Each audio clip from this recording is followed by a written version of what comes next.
Saudara, angka kasus aktif warga yang terkonfirmasi positif COVID-19 di Aceh terus saja menurun.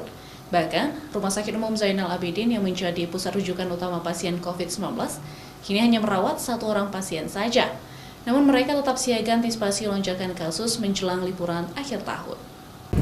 Pemerintah Aceh kini bernafas lega karena angka kasus aktif pasien COVID-19 terus saja menurun. Bahkan, Rumah Sakit rujukan utama pasien COVID-19 kini hanya merawat 1 pasien saja.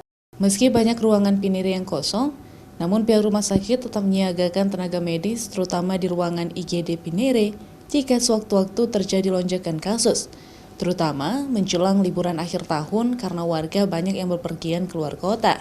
Pada hari ini hanya kita rawat 1 orang.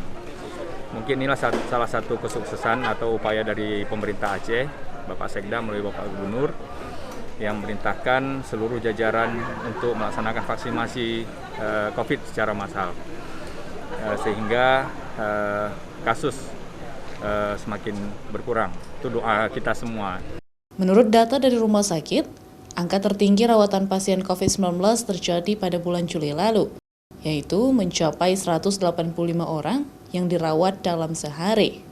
Sementara itu, data akumulatif pasien yang meninggal akibat COVID-19 di RSUD Zainal Abidin Banda Aceh berjumlah 500 orang lebih, dan rata-rata pasien tersebut belum menjalani vaksinasi, sehingga gejala COVID-19 yang ditimbulkan menyebabkan kematian begitu cepat.